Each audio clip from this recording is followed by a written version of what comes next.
Estoy con la secretaria general del Sindicato de Amas de Casa de la República Argentina, SACRA, la ex legisladora Pimpi Colombo.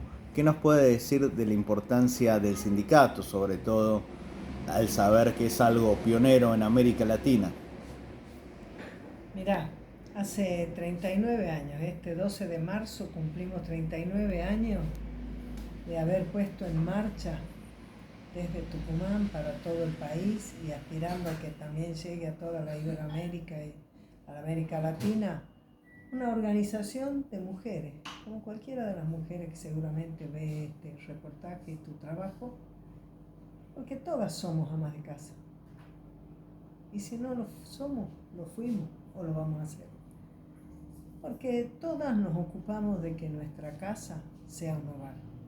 Y en aquella época lo que nosotras habíamos detectado es que vivíamos en una sociedad en la que había diferencias que no se justifican por ley, que no se justifican porque tuviéramos instituciones que nos segregaran, que no pudiéramos esto, que no pudiéramos lo demás ya. No, eso no. Pero en la práctica veíamos que había diferencia en el trato a las mujeres y a los varones.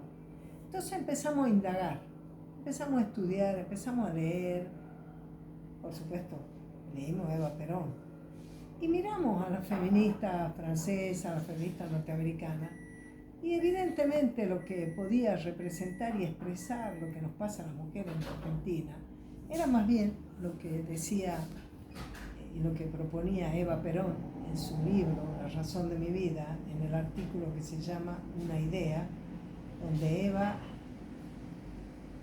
propone que a las mujeres cuando se casaran se les asignara una cierta asignación, valga la redundancia, en dinero, porque lo que ella sostenía es que en un momento donde había oportunidades laborales y del mundo de lo público para las mujeres, no había que perder la importancia del trabajo que cada mujer hace en su propio hogar. Y en ese sentido lo que nosotras percibimos en nuestra experiencia personal y en lo que veíamos, que efectivamente todas las mujeres tomamos ese rol, lo desempeñamos, pero sin embargo ese rol para muchas personas, a veces incluso para nosotras, pareciera que no existe.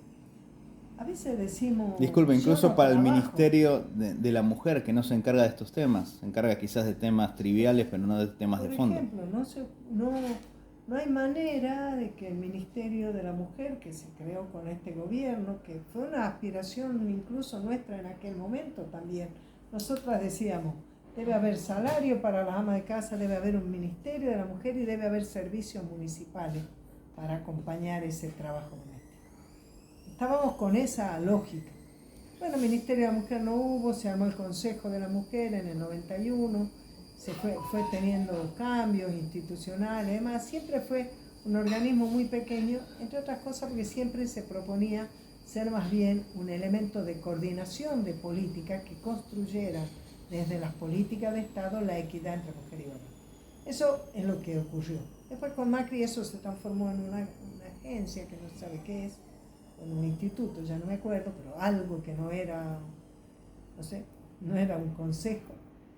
Y ahora con este gobierno se hizo un ministerio, pero o sea, ministerio de las mujeres, creo que se llama, de género y diversidad. Pero no se refiere a cualquier diversidad, solamente a la diversidad sexual. Y lo cierto es que para este ministerio, la única vez que habla de la ama de casa, la vimos en un documento diciendo quienes se autoperciben amas de casa. Digo, bueno, autoperciben. Somos amas de casa, además de que también nos autopercibimos, vos también nos podés percibir, cualquiera nos percibe, porque la autopercepción es un concepto que de algún modo desconoce lo que ocurre en la realidad, pero ser ama de casa es algo que ocurre en la realidad. Y además Y se que lo podría decir que ejercemos. tienen un rol docente, porque la primera escuela es el hogar. O sea, el ama de casa tiene un rol importante para la Sí, educación. perdón, no. Sin lugar a dudas, y sobre todo porque todos aprendemos nuestros valores, en primer lugar, en nuestra familia. Y me acuerdo de Fabi Carballo, una de nuestras fundadoras, que falleció hace rato, ya hace varios años, Ella decía, una mujer cuando tiende el mantel en la mesa, pone mucho más que un mantel, mucho más que los platos y los cubiertos. Lo que ella está extendiendo para compartir es la identidad, los valores de esa familia, lo que esa comunidad comparte. Y eso, que es casi pareciera un intangible, también es un hecho real. Entonces nosotros con esa convicción nos propusimos aprender de la experiencia de los otros trabajadores de Argentina y constituir un sindicato y convertir este concepto que parece tan individual y solitario como es el de ama de casa en una noción de organización solidaria como era el sindicato. Y la verdad es que lo venimos logrando, venimos construyendo esa identidad colectiva de ser ama de casa y de tener un espacio propio para defender lo que nosotros hacemos como un trabajo. Y entonces nuestra primera campaña fue decir, señora, no diga yo no trabajo, diga soy ama de casa. Y esa fue como el puntapié inicial de plantearnos. Disculpe, recomiendan en el censo que la mujer que no tiene quizás un trabajo en relación de dependencia que declare que es ama de casa en el censo que se va a hacer el próximo mes. En general, no decimos, en general, también en el censo, pero en todos los casos. Si el censo te deja algún casillero, mira, el censo tiene la ridiculez de decir con qué sexo te registraron al nacer y con qué sexo te van a registrar al nacer, con el que se nota que tenés. El sexo es un hecho objetivo. Un hecho genital. Son excepcionales los casos en que una persona puede ser hermafrodita o que eso. Son excepcionales. En general, nace mujer o nace varón.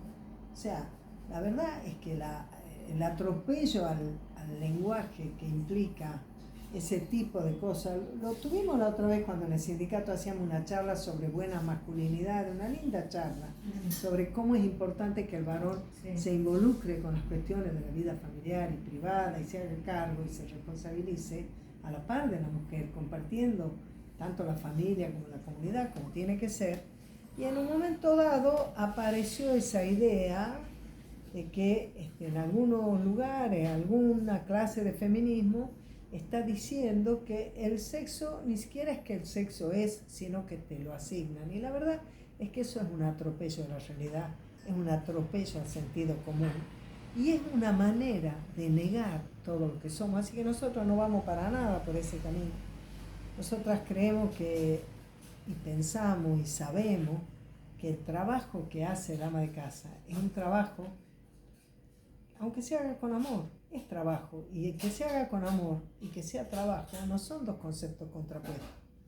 Son dos conceptos que se complementan en este trabajo como en muchos otros trabajos. Y aparte del trabajo es algo que genera esfuerzo, independientemente que sea o no sea remunerado. Absolutamente, y que crea bienes y que da servicios. No hay ninguna duda. De hecho, otra discusión que nosotros también ponemos es a quienes discuten que una cosa es un trabajo productivo y otra cosa es un trabajo reproductivo, como si el trabajo que nosotros hiciéramos en el hogar fuera solamente reproductivo. Y de ninguna manera, nosotros reproducimos en el hogar los valores, la identidad nacional, el sentido de familia. Por ahí la palabra indicada sería un trabajo constructivo, el de las amas de casa. Por supuesto, está buenísimo, es constructivo. Y es productivo, y es reproductivo, pero el trabajo que vos haces también es reproductivo, porque reproducir no es solamente que tengas hijos, reproducir es cuando vos también reproducís el sistema de relaciones, de valores, de sentido que tenemos en la comunidad que compartimos. Entonces, todas esas divisiones que no hacen nada más que encasillar y encasillar a la mujer que trabaja en su casa, atiende a su familia, como una persona, como si fuera una persona que no trabaja, como si fuera una persona que no tiene rol, que no tiene identidad. Y es una manera muy machista de denigrar el trabajo doméstico que hacemos en nuestro hogar. Y es doméstico porque lo hacemos en nuestro hogar. En ese sentido, nosotros vemos interesante que se haya incorporado al debate de las políticas la noción de cuidado, pero trabajamos para que tengamos presente que el primer lugar donde somos cuidados es nuestro hogar. Y la primera persona que se hace cargo de cuidarnos es nuestra mamá. Y que ese cuidado es un trabajo y que merece ser remunerado. Y no solo cuando se hace en una relación de dependencia, y no solo cuando se hace en una organización comunitaria, un comedor, un jardín, un centro de jubilados, lo que sea, sino también cuando lo haces en tu casa. Por eso nosotras decimos que luchamos por un salario, una jubilación, el derecho a un sindicato y a nuestra obra social. De esas 4 banderas tenemos logros a medias, parciales, tenemos nuestra obra social muy importante, tenemos nuestra organización y bregamos para cada vez mejorar la calidad de nuestro reconocimiento por parte del Ministerio de Trabajo. Hemos tenido una cantidad enorme de mujeres jubiladas, que por eso se conoció como jubilación de ama de casa, la moratoria previsional que hizo Néstor Kirchner, que permitió que en una primera instancia se jubilaran 2,5 millones de personas, más del 80% de las cuales eran mujeres. Y cuando se amplió el universo de personas que estaban cubiertas por el salario familiar a través de la asignación universal por hijo, nosotros celebramos que en ese momento la presidenta Cristina Fernández de Kirchner estableciera que debía pagársele a la madre. Y de hecho, luchamos para que todos los salarios familiares por hijo los cobre la madre. ¿Por qué? Porque en más del 90% de los casos es la madre la que está a cargo, la que se ocupa, la que los atiende. Y aunque te parezca mentira, hay situaciones donde el papá cobra el salario y no solo no entrega ese salario para la manutención de su hijo, sino que tampoco pone la correspondiente aporte alimentario para el sostenimiento. Por lo tanto, las políticas que cambian la vida de las mujeres en nuestra sociedad son aquellas que afectan específicamente eso. Por eso nosotras celebramos no solo la asignación universal por hijo, sino sobre todo el hecho de que ese 1.900.000 madres tuvieran tal vez por primera vez una plata en su cartera. No tuvieran que estar pidiendo, preguntando, sino que aunque sea un modesto aporte del Estado, iba a estar bajo su responsabilidad y administración. Muchas gracias.